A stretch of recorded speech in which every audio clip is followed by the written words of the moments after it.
경제브리핑 불편한 진실이 여러분의 확실한 두통 치료제가 되어드리겠습니다. 경제 뉴스가 연예 뉴스처럼 쉽게 들리는 그날까지 경제브리핑 불편한 진실.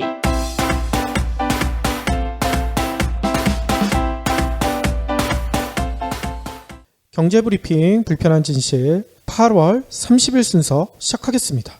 시작에 앞서 저희가 좀 사과를 드리고 해야 될 것 같아요. 뭘 또 잘못했어요?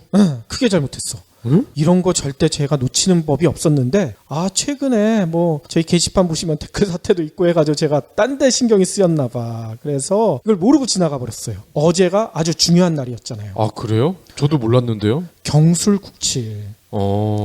저는 경술국칠 때 저희 애들도 있기 때문에 꼭 조기를 개항을 했었거든요. 근데 어제는 제가 너무 정신이 없어서 그냥 잊어버리고 갔어요. 게다가 뉴스나 이런 데에서도 경술국칠에 대한 얘기가 별로 안 나오더라고. 전혀 생각도 못하고 있었죠. 네. 근데 오늘 보니까 어제 경술국칠 관련돼서 행사를 많이 했다. 오늘이야 나와. 어제 나왔어야지. 그래서 오늘 뒤늦게 깨닫고 어제 조기 개항했어야 되는데 그거 못했다는 생각이 갑자기 들더라고. 우리 애들한테 뭐라고 설명을 해야 될지 모르겠어요. 아빠는 매년 그거 달자고 해놓고선 올해는 뭐 했었냐 이럴 것 같아서. 저는 그날이 조기를 개항하는 날인 줄도 몰랐는데요. 조기를 개항해야죠. 그날이 얼마나 우리한테 중요한 날이에요. 결코 잊어서는 안 될 날이죠. 혹시 모르시는 분들이 계실 것 같아서 짧게 설명드리자면 1910년 일본이 강제로 우리의 주권을 찬탈하는 조약을 체결했잖아요. 네. 그리고 그거를 발표한 날입니다. 우리한테는 아주 치욕적인 날이죠. 그들 표현으로 한일 합방이 그날이었던 거예요? 그렇죠. 결코 이 날을 저희는 잊지 않고 다시는 이런 역사가 반복되지 않도록 성신을 무장을 해야 될 텐데 문제는 저같이 모르고 지나가시는 분들이 의외로 많았다는 거예요. 오늘 기사에도 보니까요. 경술국치일 때 관공서나 학교 같은데 조기를 개항한 사례가 너무 적다. 이런 질타를 하는 기사들이 나왔어요. 네. 근데 문제는 그렇게 질타하는 신문사에서 조기 개항했나? 그것 좀 한번 확인해보고 싶어요. 아무튼 그렇게 조기도 제대로 개항 안 하는 이유가 뭘까? 가장 중요한 이유는 그날이 우리 달력에도 별로 잘 표시가 안 돼 있어. 왜냐? 국가 기념일이 아니기 때문이란 얘기가 있어요. 그러니까 다들 모르고 지나가지. 그렇죠. 그래서 어제 국회 윤리특별위원장인 더불어민주당의 백재현 의원이 8.29 경술국치일을 국가기념일로 지정하자 이런 안건을 국회에 제출했다고 합니다. 백 의원은 이렇게 설명을 했대요. 경술국치일은 독도 영유권 문제 및 동해 표기와 같이 현대사에서도 커다란 의미가 있는 날로서 역사 성찰의 날인 동시에 국가기념일이 돼야 한다. 경술국치를 기념함은 단지 그날의 치욕을 되시키기 위함만이 아니라 우리 국민이 근현대사를 바로 인식하고 대한민국의 미래를 올바로 가늠하는 성찰의 시간을 갖게 합니다. 이렇게 설명을 했어요. 네. 과거를 알아야 현재, 미래도 알 수가 있기 때문이겠죠. 그렇죠. 근데 여러분들 이 사실 알았었나요? 백 의원이 처음으로 이런 주장을 했던 게 아니더라고요. 예전에도 여러 번 있었대요. 17대 국회에도 경술국치일을 국가기념일 지정 촉구 결의안 이게 제기됐었는데 상임위에도 상정되지 못했대. 논의가 한 번도 이루어지지 않았다는 거죠. 또 18대 19대 국회에서도 비슷한 법률안이 발의됐지만 임기 만료로 폐기돼버렸대. 이번에도 통과를 할 수 있을지 없을지 참 의문이란 얘기인 겁니다. 이와 관련해서는 정치나 시사 팟캐스트에서 여러 번 나왔지만 결론은 그거 아닙니까? 당시 국회의원들 중에 과연 친일과 자유로운 사람이 얼마나 됐을까? 그게 관건 아니겠어요? 그렇죠. 거기다가 경술국칠 관련해가지고 영화 하나가 또 주목받고 있잖아요. 덕혜옹주. 이 덕혜옹주가 500만이 넘었더라고요. 그렇게 많이 봤어요? 그리고 보신 분들마다 눈물을 흘리면서 덕혜옹주가 불쌍하다. 그리고 우리가 기억을 해야 되겠구나. 이런 말씀을 하시는데 그와 관련해서 또 요즘 날카로운 비판이 나오고 있더라고요. 어떤 비판인가요? 덕혜옹주가 영화에서 우리가 이렇게 보듯이 그렇게 찬양해야 될 정도까지는 아니다. 아하. 덕혜옹주도 영친왕이 그랬듯이 일제에 적극적으로는 아니더라도 비간접적으로 협조한 왕실의 일가에 그치지 않는다. 그렇죠. 그런 지적인 거죠. 비극적인 삶을 산 건 맞지만 그렇다고 적극적으로 저항한 건 아니다. 이 얘기잖아요.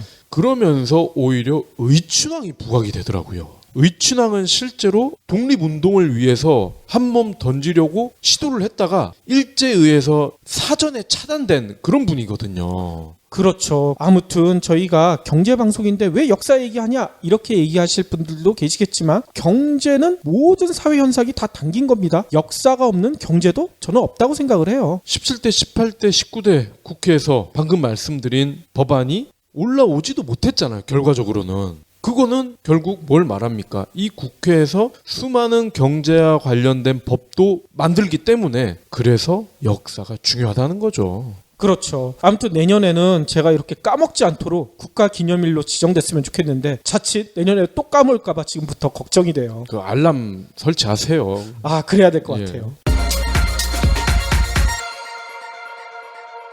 속보입니다. 직장인들 사이에선 업무용 메신저 잔디가 화제입니다. 업무용 메신저 잔디는 월 평균 2,000건의 이메일을 줄이고 주당 평균 13시간의 업무 시간을 절약할 수 있다고 합니다. 벌써 코트라, 티켓몬스터를 포함해 6만 개의 기업과 팀이 잔디를 이용하고 있습니다. 퇴근 후 개인용 메신저를 업무에 사용함으로써 발생하는 일명 카톡 스트레스에서도 자유로워질 전망입니다. 자세한 내용은 네이버에서 잔디를 검색해 보시기 바랍니다.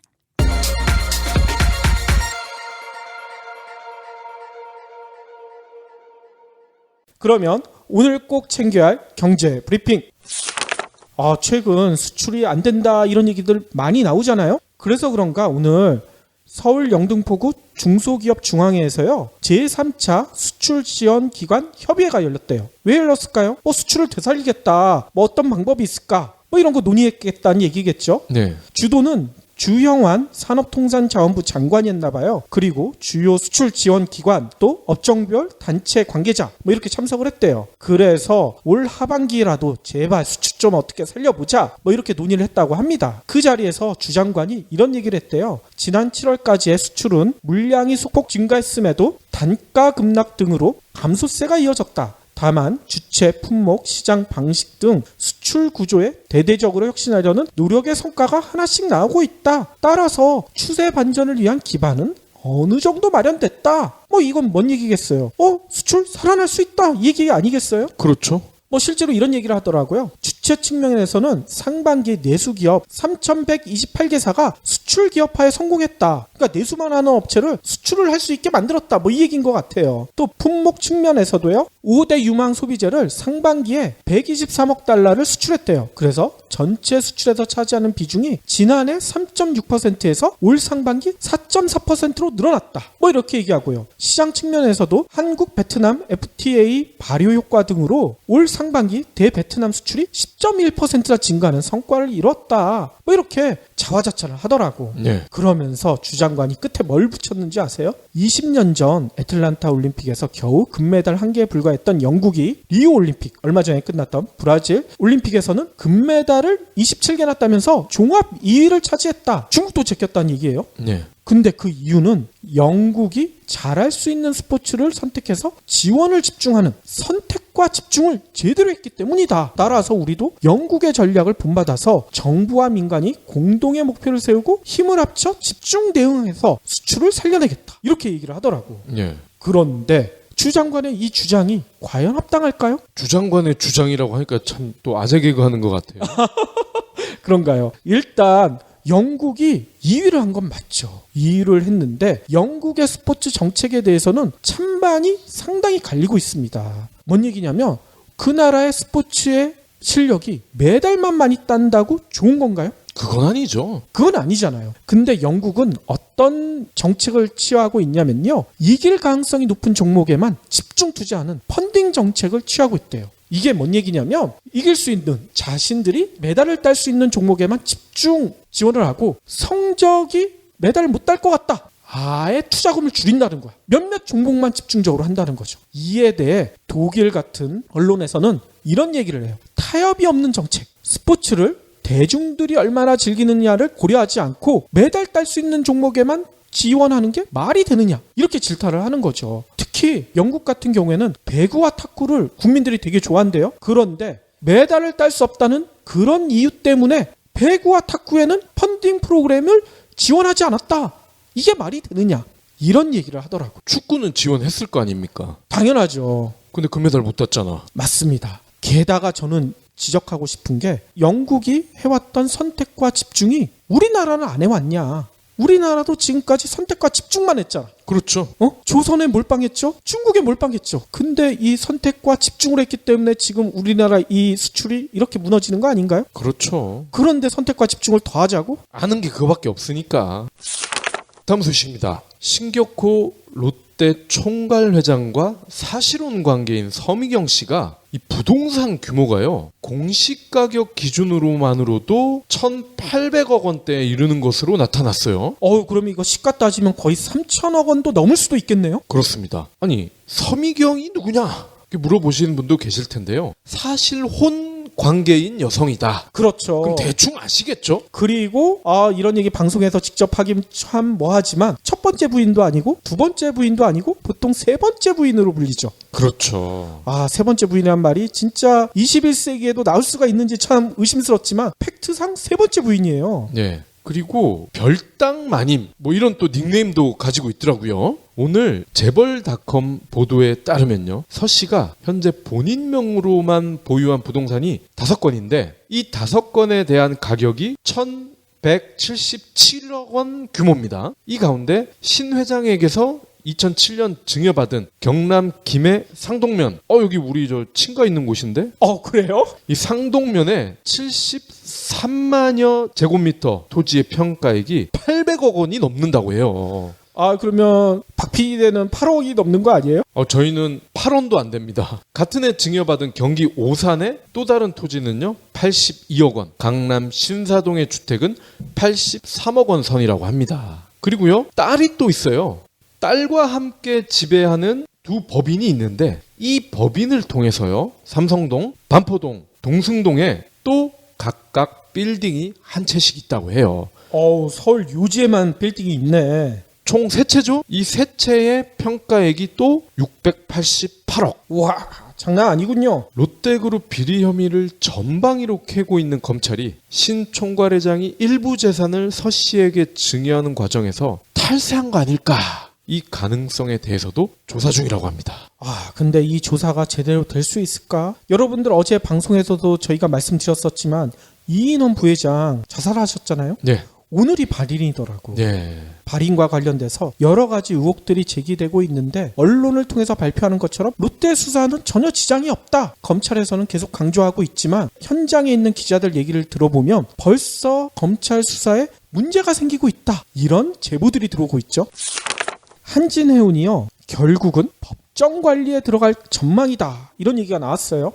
지원을 안 하기로 했군요. 그렇죠. 금융당국과 채권단에 따르면요, 한진해운 채권단이 30일 회의를 열어가지고요, 만장일치로 한진해운에 대한 신규 지원 불가 결정을 내렸다. 불가니까 안 하겠다는 얘기인 거죠. 네. 한진해운의 주채권은행은요, 산업은행, KEB 하나은행이거든요. 이들은 오늘 오전 11시 산은에서 긴급 채권단 회의를 열었어요. 그래서 한진해운에 대한 자율협약 종료 안건을 논의한 끝에 이 같은 결정을 내렸다고 합니다. 금융당국 관계자는요, 채권단이 만장일치로 한진해운이 제출한 자관으로는 자율협약을 지속할 수 없다는 쪽으로 의견을 모았다. 이렇게 설명을 했어요. 특히 일부 채권단 관계자가 막판에 조건부 지원 이런 모호한 입장을 취하면서 추가 지원이 이루어지는 게 아닌가 이런 얘기도 나왔지만 결국은 아니다, 신규 지원은 없다, 이렇게 결론을 내렸다고 합니다. 아니, 그러면 한진해운이 법정 관리에 들어가게 되면 혹시 도산으로 가는 지름길인 거 아닌가 이런 생각도 들어요. 그렇죠. 왜냐하면 해운과 조선은 밀접한 관계잖아요. 그렇죠. 근데 지금 이미 조선이 완전히 이제는 꺾여버렸잖아. 그렇죠. 예. 그렇기 때문에 채권단은요, 이런 얘기까지 하더라고요. 한진해운의 부족 자금이 내년까지 추산해 본 결과 무려 1조에서 1조 3천억 원. 운임이 현재보다 더 하락할 경우에는 최악으로는 1조 7천억 원. 이거 어떻게 돼? 밑 빠진 독에 물 붓기다. 이렇게 판단했다는 거죠. 예. 결국 도산으로 갈 수도 있다. 이거를 암시하는 것 같아요. 그런데 저는 한진해운이 도산으로 가건 말건 이것보다는 이 문제를 좀 빨리 해결해야 될 것 같아요. 뭐냐면요, 이렇게 한진해운이 어려움을 겪게 된 게 노동자들이 잘못한 건가요? 아니잖아요. 경영진들이 판단을 잘못해서 해운 산업이 영원히 잘 될 거라 이렇게 생각했기 때문에 문제가 생긴 거 아니겠습니까?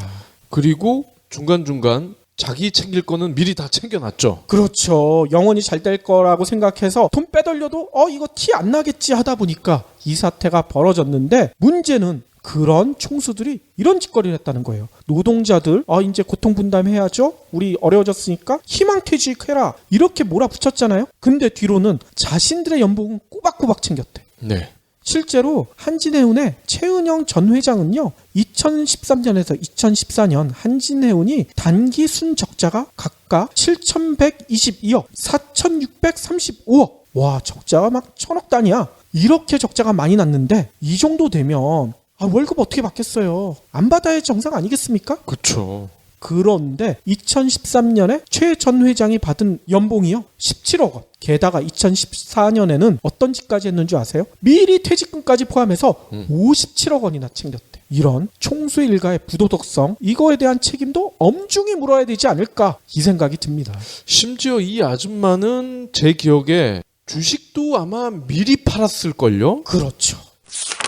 다음 소식입니다. 지난달 창업 열기가 한풀 꺾였다고 하네요. 아니, 창업은 계속 늘어난다고 했었잖아. 예. 그런데 오늘 중소기업청 발표를 보니까요. 올해 7월 신설법인 현황에 따르면 법인 수가요. 새로 생긴 법인이죠. 8,253개인데 1년 전과 비교했을 때 683개, 즉 7.6%가 감소를 했어요. 0.7도 아니고 7.6%면 감소세가 꽤 큰데요? 그렇습니다. 이에 대해서 중기청은요.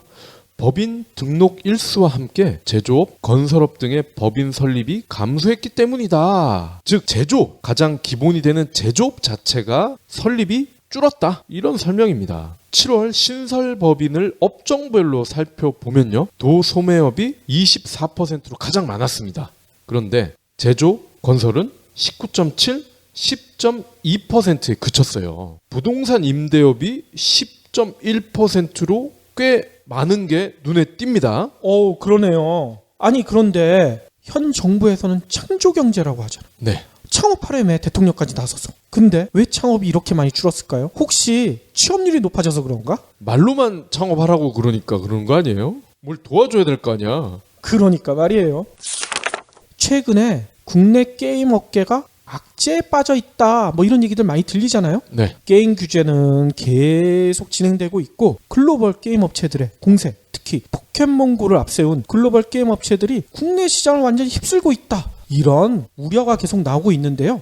가만히 있을 우리 국내 게임 업계가 아니죠. 반격에 나섰다고 합니다. 그래서 우리가 반격 현장을 오늘 갔다 왔잖아. 예. 갔다 왔는데 춥더라고. 추웠어요? 이거 호텔에서 해서 그런지 에어컨을 너무 빵빵하게 틀더라고요. 그래도 열기는 뜨거웠잖아요. 오늘 어느 업체가 반격에 나섰냐 하면요, 국내를 대표하는 모바일 게임 업체 게임빌이라고 있죠. 네. 이 게임빌이 신작 발표를 했는데 세계 시장을 목표로 하겠다 이러면서 6개의 RPG 기대작을 공개했다고 합니다. 근데 재미난 것은요, 게임빌은 공식적인 신작 발표회를 그동안에 거의 안 했었어요. 맞습니다. 이번이 10년 만이래요. 너무 놀랍지 않아요? 제가 처음 게임을 담당했을 때 그때 딱 한 번 하고 오늘이 처음인데 계산해보니까 딱 10년이더라고요. 그러니까 그러면 10년 만에 얼마나 대단한 작품들을 내놨을까. 오늘 공개한 작품이 아까 6가지라고 했는데요. 게임빌 내 자체 스튜디오에서 개발 중인 게임이 2개가 있고요. 또 요즘은 협력들 많이 하잖아요. 드래곤플라이, 엑셀게임즈, 블루홀. 이름만 들어도 대단한 게임 회사들이죠. 네. 한때 온라인 시대에 한 획을 그었던 그런 회사들이잖아. 이 회사들이 개발하고 있는 4개 게임, 이렇게 해서 합치니까 6개 게임이라고 하더라고요. 네. 그러니까 게임빌이 자체 개발 게임을 포함해서 이렇게 유명한 다른 기업의 게임도 같이 유통을 하겠다. 세계 시장을 무대로, 그거군요. 그렇죠. 그러면 어떤 게임들인가 봤더니만요, 온라인 IP를 활용한 대작 RPG 데빌리언, 그리고 아키 에이지 비긴즈, 그 다음에 ACE, 그리고 RPG 기대작인 워 오브 크라운, 이런 게임들이 같이 협력해서 만들었다고 하더라고요. 네. 또 자체 개발한 게임은 소환수 수집형 RPG인 나인하츠, 그리고 MMORPG도 있어요. 로열 블러드. 모바일에서도 MMORPG가 가능하나 보죠? 그렇죠. 그래서 각 게임들의 플레잉 영상이나 이런 것들도 오늘 공개를 했는데, 저는 로얄 블러드 보면서 이 게임은 진짜 웬만한 SF 대작 못지않게 그래픽이 화려하다, 이런 생각이 들더라고.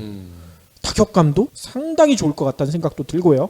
그리고 온라인을 거의 따라잡은 것 같아요. 그러면 이 게임들 도대체 언제부터 만날 수 있느냐? 아직 구체적인 서비스 일정 공개되지 않았지만 올 가을부터, 그러니까 9월부터겠죠? 9월부터 차례로 출시할 예정이라고 밝혔어요. 오늘 게임빌의 송재준 부사장도요, 오래간만에 기자들 앞에 섰거든요. 네. 저도 송 부사장님 한 10년 전에 한번 인터뷰해보고 처음 만난 것 같아. 네.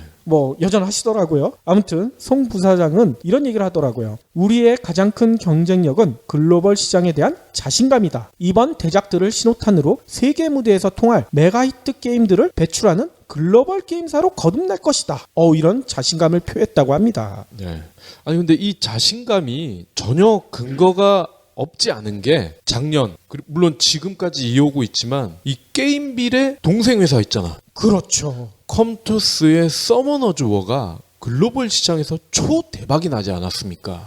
그렇기 때문에 컴투스와 비슷하게 진짜 초대박이 6개 중에 몇 개 이상은 날 것 같아. 그러게요. 아무튼 그렇게 돼야 아까 처음에 얘기했던 우리 국내 게임 시장의 어려운 환경, 또 글로벌 게임 업체들의 공세, 이거를 국내 업체들이 막아낼 수 있지 않을까, 이런 기대감도 들고요.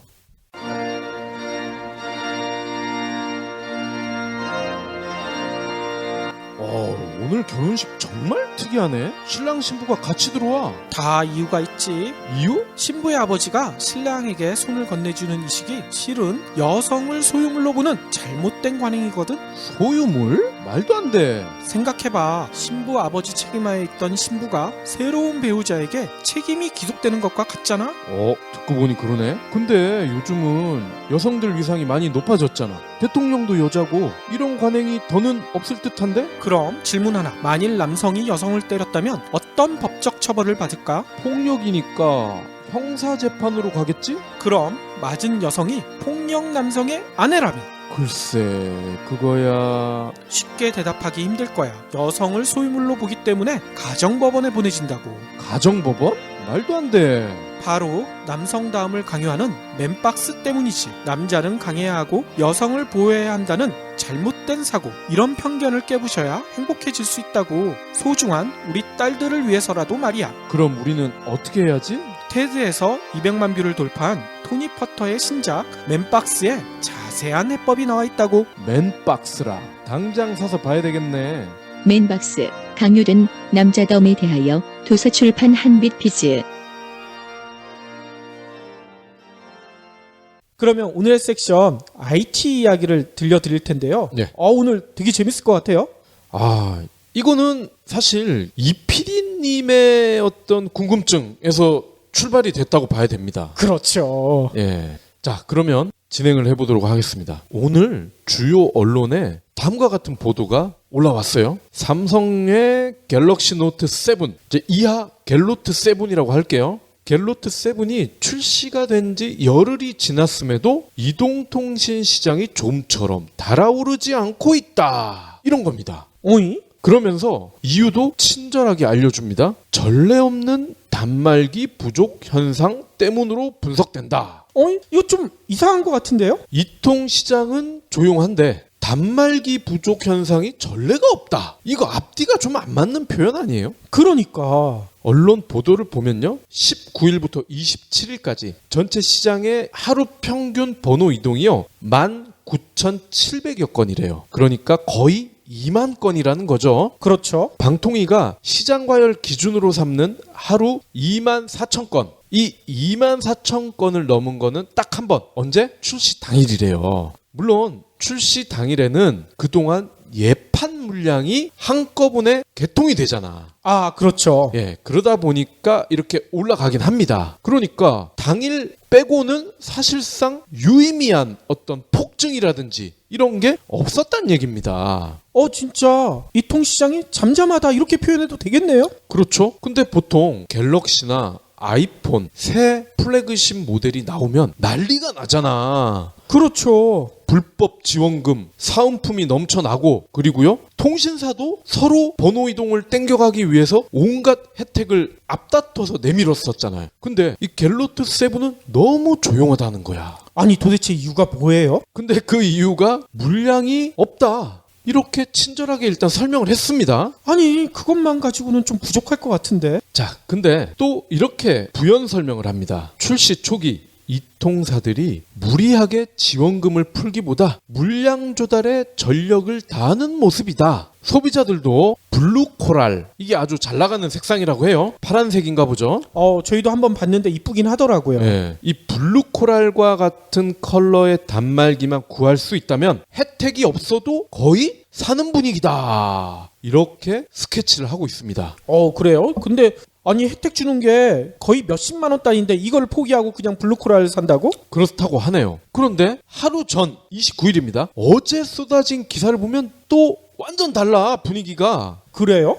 이날 통신 3사의 통계를 인용한 기사를 봤어요. 내용은 이렇습니다. 갤로트 7의 국내 개통 건수가 출시 10일 만에 40만 대를 돌파했는데 이는 역대 최단 시간, 최다 판매 기록이다. 기존에 이 기록을 가지고 있었던 것은 갤 S7과 아이폰 6인데 얘들이 약 20만 대를 기록했다는 거야. 그러니까 갤로트 7은 기록을 다시 쓴 거는 물론이고 자그마치 전 기록의 2배를 달성했다는 거야. 아니 그러면 이렇게 많이 번호 이동은 안 하고 기기만 병류했다는 얘기예요? 그러니까 어제 보도와 오늘 보도가 너무 다른 거야. 그러니까 내가 의심을 하지. 상식적으로 이해가 안 되는 거죠. 29일, 30일 어느 장단에 맞춰야 할까요? 정말 리얼한 속내는 삼성이나 이통사들만 알고 있겠죠. 하지만 이들이 입을 다무는 한 늘 그렇듯 우리는 추정만 할 뿐입니다. 아니 이 우리 추정이 말이 안 된다 하면 지네들이 공개하면 되잖아. 그렇죠. 근데 공개를 안 하잖아. 그러면 우리 추정이 맞는 거지. 네. 일단 소비자들이 제기하고 있는 음모론에 귀를 기울일 필요가 있습니다. 저 못지않게 우리 소비자들도 음모론을 굉장히 좋아하는 것 같아요. 사전 구매 예약을 한 고객 중 상당수가 여전히 단말기를 받지 못해서 개통을 못하고 있습니다. 근데 또 한편으로는요, 적지 않은 고객들이 길을 지나가다 갤로트 7 바로 개통 이런 문구 보셨을 거예요? 우리도 같이 봤잖아요. 네. 이 문구를 보고 정말 바로 개통을 한 거야. 사전 예약이 뭡니까? 공급자와 수요자가 안정적으로 물건을 주고받고 또 소비자에겐 이에 합당한 덤을 주는 거죠. 20만 원대가 넘는 스마트 밴드를 그냥 공짜로 주잖아. 그렇죠. 삼성의 스마트 밴드였죠. 그런데 이번 경우를 보면요, 오히려 사전 예약을 한 사람들이 손해를 보고 있다는 거죠. 그래요? 그러면 이들은 왜 손해를 보고 있을까? 왜 갤로트 7을 지금껏 받지 못하고 있을까? 온라인 게시판을 보면요, 힌트를 얻을 수가 있어요. 상당수의 글이 올라와 있거든요. 번호 이동을 하는 사람에게 우선권을 준다더라. 또 하나, 고가의 요금제를 신청한 사람에게 사전 예약 물량을 뺏어준다더라. 아니 사전 예약이란 게 신청한 순서대로 줘야지 정상 아니에요? 그렇죠. 근데 이통사나 삼성의 유리한 고객에게만 먼저 물량을 푼다는 겁니다. 이야 이거는 도덕적으로도 비난을 받을 것 같은데요. 안타까운 건요, 이러한 번호 이동, 고가 요금제 선택한 소비자들이, 적지 않은 이 소비자들이 이 게시판에 글을 이렇게 올리면서 음모론의 신빙성을 더하고 있다는 거예요. 한두 명이 그냥 이렇게 글을 올리면 저 사람들이 좀 화가 났나 보다 이렇게 생각할 수가 있지만, 너무 많은 사람들이 나는 길 가다가 개통했는데 너네들 딴 나라 얘기하니? 이렇게 글을 올린다는 거예요. 그리고 또 다른 원인으로요, 최근 불거진 갤로트 7 폭발 사고입니다. 저도 이거 봤어요. 그러니까 충전 중에 단말기가 뻥 터지면서 타버렸다는 건데, 이러한 제보가 몇 개가 이렇게 이어졌나 봐요. 그 이후로 소비자 문의가 줄었고 삼성도 일시적으로 라인을 멈춘 거 아닌가, 이러한 의구심이 드는 거죠. 진짜 물량 부족이 맞다. 왜냐면요, 폭발 사고가 정말 기기 결함이라면 당연히 체크를 해야 될 거 아닙니까? 그렇죠. 그런 다음에 해결을 하고 문제 없어, 문제가 있으면 야 수정해, 다시 공장 돌려, 이런 순서로 가야겠죠. 실제 갤로트 7 폭발 사고가 이슈화 되면서요, 삼성전자 주가가 그날따라 소폭 하락했어요. 그랬군요. 그러니까 이 단말기 폭발 사고는 주주 입장에서도 어떻게 보면은 데미지를 줄 수 있는 그런 악재라는 거죠. 그렇군요. 아니 근데 삼성 측 주장에 따르면 40만 대나 벌써 팔렸다면서. 네. 이건 적지 않은 숫자인데. 그래서 일각에서는요, 이 갤로트 7 판매량 자체가 적을 수도 있다. 그러면 40만 대가 아니라는 얘기예요? 40만 대가 맞더라고 해도 글쎄요, 이 40만 대를 산 주체가 누구냐, 이거에 따라서 얘기가 달라질 수도 있다는 거죠. 아니, 그 주체가 다 소비자 아니에요? 소비자 말고 사는 사람들이 있나요? 그렇죠. 40만 대 판매 그리고 40만 대 개통, 이거는 엄연히 다른 얘기입니다. 아하, 판매와 개통을 구분을 할 필요가 있다는 거죠. 그렇군요. 삼성전자 입장에서는요, 2통 3사로 기기가 넘어만 가도 이거는 판매죠. 그렇죠. 근데 2통사라든지 2통사 직영점, 그리고 우리가 흔히 보는 길거리에서 보는 강남역에서 제일 싼 집, 이런 거 판매 대리점, 얘들 입장에서는 이거를 판매라고 볼 수 있나요? 아니, 근데 아까 판매가 40만 대가 아니라 개통이 40만 대라고 했는데요? 여기에는 가계통도 포함이 됐을 수도 있다는 게 제 추측입니다. 아니, 가게통? 그거 없어지지 않았어요? 확인해 보니까요, 여전히 가계통이 존재하고요, 일부 매장에서는 가계통 폰을 자랑이라도 하듯이 이거를 내세워서 영업을 하는 곳도 확인이 되고 있습니다. 아니, 가게통 한 폰이라면 그거 뜯었을 거 아니야. 그거 새 제품으로 팔 수 없지 않아요? 말끔하게 또 새 제품인 것처럼 포장을 하겠죠. 그런 꼼수 때문에 40만 대라는 숫자가 나올 수가 있구나, 이런 생각이 들긴 하네요. 어디까지나 추측의 영역입니다. 팩트로 오해를 하시면 안 됩니다. 그러면 이건 한마디로 삼성에서는 이 통사로 물건을 40만 대를 넘겼는데 그 40만 대의 대부분이 대리점이나 판매점에 그대로 남아있을 수도 있다, 이 얘기군요. 그렇죠. 40만 대가 나갔더라도 개통이 안 됐을 수도 있다는 얘기입니다. 이거 다른 시장에서도 이런 짓거리 많이 하잖아. 자동차가 대표적이잖아요. 왜냐? 딜러들 입장에서는요, 차를 많이 팔아야 다음 달에 할당량이 늘어나죠. 그리고 할당량 플러스 보너스가 생깁니다. 그렇죠. 특정 제조사 입장에서 봤을 때, 와, 쟤 차 많이 파는데? 야, 쟤한테 차 몰아주고 보너스도 좀 줘. 그래야 제가 앞으로 더 많이 팔지 않겠니? 이런 겁니다. 그렇죠. 그러면 그 딜러는 차를 미리 사서 자기네 집 앞마당에 보관을 할 수도 있고요, 그리고 친구한테 부탁을 해서 친구네 앞마당에 보관을 할 수도 있습니다. 이 역시 정식으로 신고가 들어가야 이거를 판매로 인정할 수 있을 거 아닙니까? 그렇군요. 그렇지 않아도 저희가 진짜 갤로트 7이 많이 팔리느냐 한번 가봤잖아요. 가상 근처에 있는 대리점에. 네. 갔더니만 그 직원이 그랬잖아. 많이 팔리긴 팔린다. 하지만 개통하고 싶으면 당장 개통은 가능하다. 그래서 그 얘기가 뭔지 몰랐어요. 네. 근데 박 PD가 얘기한 걸 들어보니 지금 이해가 되는 것 같아. 네. 그리고 간혹, 물론 차 얘기긴 하지만 SK 엔카 이런 데 보면요, 커버 비닐을 뜯지도 않았는데 이게 중고차라고 떡하니 올라온 경우들이 적지 않아요? 그렇죠. 물론 가격은 신차가보다 200~300만 원 정도 저렴한 수준이죠. 근데 이런 물건들이 방금 말씀드린 그런 물건이라는 거예요. 딜러가 미리 땡겨놨는데 안 팔려. 그럼 어떻게? 중고차라도 팔아야 되는 거죠. 그렇겠군요. 그러면 또 다른 이유도 있나요? 물론이죠. 영원한 라이벌 애플의 아이폰 신작을 겨냥한 의도적인 정책이다. 오늘 아이폰 7에 대한 얘기가 또 나왔더라고요. 그렇습니다. 9월 8일 한국 시간이죠. 아이폰 7. 물론 7이 아닐 수도 있어요. 뉴 아이폰이라든지 네오 아이폰 이런 형식으로 나올 수도 있습니다. 가칭 아이폰 7이라고 하자고요. 이날 공개가 되면 판매가 곧 시작이 될 겁니다. 그렇죠. 그러면 새로운 스마트폰, 그것도 갤로트 7, 아이폰 7과 같은 플래그십을 고려를 하고 있는 사람이라면 이거 아이폰 7이 어떻게 나오는지 봐야 될 거 아니야. 그렇죠. 2년에 한 번 사는 건데 한 달 정도 기다린다고 해서 크게 손해볼 거 없잖아요. 그러니까요. 그런데 국내 언론에서는 이런 얘기들을 하죠. 아이폰 7에 더 이상 혁신은 없다. 이 얘기가 뭐겠어요? 기다리지 말고 갤로트 싸라. 이 얘기 아니겠어요? 그렇죠. 왜 그런 기사를 쓸까요? 그런 것도 한번 미루어 짐작해 주시기 바라고요. 글로벌 시장에서는 9월부터 풀리겠죠? 한국 시장은 빨라야 10월이 될 겁니다. 그때부터 아이폰 7이 판매가 이루어진다고 가정을 하면 삼성 입장에서 갤로트 7 생산량을 이때 대폭 늘리는 겁니다.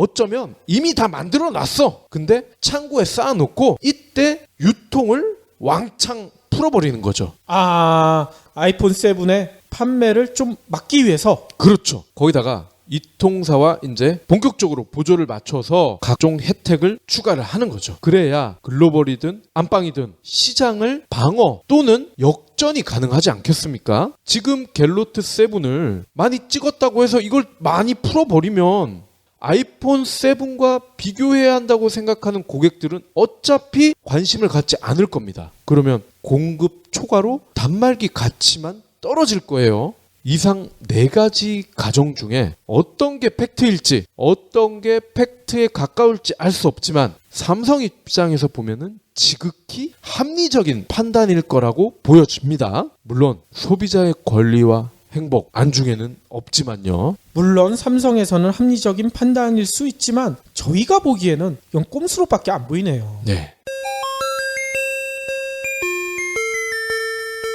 이번 강의는 영향력에 관한 것입니다. 상위 업체의 영향력이라고 해야겠죠. 지난 10년 동안 웹사이트 수는 폭발적으로 늘었습니다. 현재 페이지 뷰는 이번보다 훨씬 집중되고 있습니다. 2001년 미국 전체 페이지 뷰 상위 10위 사이트가 31%를 차지했는데 2010년 들어서는 75%로 늘었습니다. 구글, 페이스북, 아마존은 단순한 IT 기업이나 쇼핑몰이 아닌 거죠. 심지어 아마존 CEO 제프 베조스는 유력 일간지 워싱턴 포스트를 인수했습니다. 요즘 농부들은 파종할 때마다 씨앗을 새로 사야 합니다. 씨앗이 자라서 열매나 곡식이 되고 거기서 다시 씨앗이 나오는 건데 어찌 된 걸까요? 글로벌 생물공학 기업 몬산토는 제초제를 뿌려도 작물이 죽지 않는 씨앗을 팝니다. 농부에겐 시간과 비용을 줄일 수 있어 획기적이죠. 다만 유전자 변형 씨앗이기 때문에 재생산이 안 됩니다. 결국 농부는 영원히 몬산토 씨앗을 사야 합니다. 더 큰 문제는 씨앗값이 해마다 크게 오른다는 겁니다.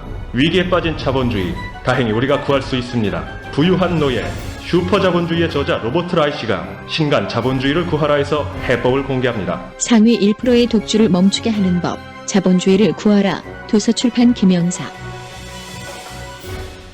마지막으로는요, 제가 페이스북에서 참 재미난 글을 읽었어요. 정부의 이중성 하면서 헬조선 번역기로 돌려본 거다. 뭐 이렇게 설명이 붙어 있더라고요. 네. 그게 뭔가 봤더니만 최저임금에 대해서는 1시간 6,000원에 황제 같은 삶을 살 수 있어. 이런 설명이 붙어 있거든요. 바로 밑에 김영란법, 여기는 뭐라고 써져 있냐면요, 5만 원으로 어떻게 밥 한 끼를 먹나? 이 얘기가 붙어 있는 거예요. 정부가 이렇게 한 입 가지고 두말을 한다. 뭐 이런 얘기인 것 같아요. 그래서 헬조선 번역기 너무 재밌더라고. 도대체 또 다른 게 어떤 게 있나? 제가 찾아봤거든요. 일단 너무나 많은데 여러분들이 관심 가질 만한 것들 몇 가지만 이야기를 드릴까 합니다. 채용 공고에서 보면요, 6개월 이상 근무 가능한 자 최장 11개월까지 연장 가능. 이걸 헬조선 번역기로 돌려봤더니만 퇴직금 줄 마음 1%도 없으니 1개월 전에 썩 나가라. 왜냐면 12개월 채워야지 퇴직금을 받을 수가 있으니까. 네. 11개월까지만 연장 가능하다, 이 얘기인 것 같아요. 그리고 정규직 전환 가능 이런 문구도 있잖아요. 원래 뜻은 이렇다고 하네요. 정규직 시켜줄 수도 있으니 노력해라. 시켜줄 수 있다고 했지 시켜준다고는 안 했다. 아하, 이것도 너무 서글픈 얘기네요. 대학 재학생 인턴 모집, 이것도 헬조선 번역기로 돌려보면 배운다고 생각하고 최저시급으로 정직원처럼 일해라, 이런 뜻이라고 합니다. 네. 각 소속 대학 기준에 따라 학점 인정. 이거는요, 학점 줄 테니 최저시급으로 정직원처럼 일해라. 또 급여 사내 기준에 따름, 뭐 이런 얘기들 많이 붙어 있잖아요. 그렇죠. 이것도 헬조선 번역기에서는 최저시급, 업무는 정직원처럼, 이런 뜻이라고 해요. 네. 인턴 기간 연장 가능. 이거는요, 인턴 급여로 정직원처럼 부려먹고 싶다. 이런 뜻이라고 하네요. 또 면접에서 이런 질문들 많이 하잖아요. 직무 관련 경험에 대해서 얘기해 주세요. 이런 얘기는 헬조선 번역기로 돌려보면요, 공고는 신입 모집이지만 경력직 같은 신입을 구하는 중입니다. 이런 뜻이라는 거예요.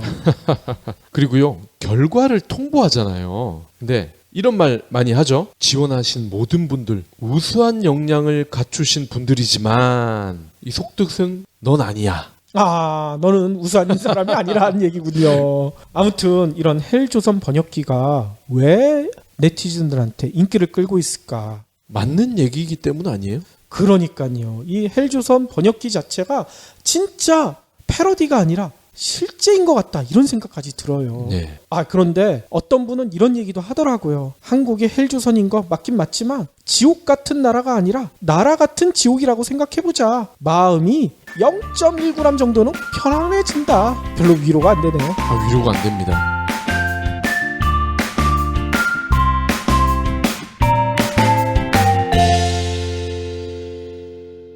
경제브리핑 불편한 진실 완수해주셔서 감사합니다. 하트 투척, 댓글 남기기, 계좌 후원 등 다양한 방법으로 힘을 보태주세요. 계좌 정보는 경제브리핑 팟빵 공지 코너에 있습니다.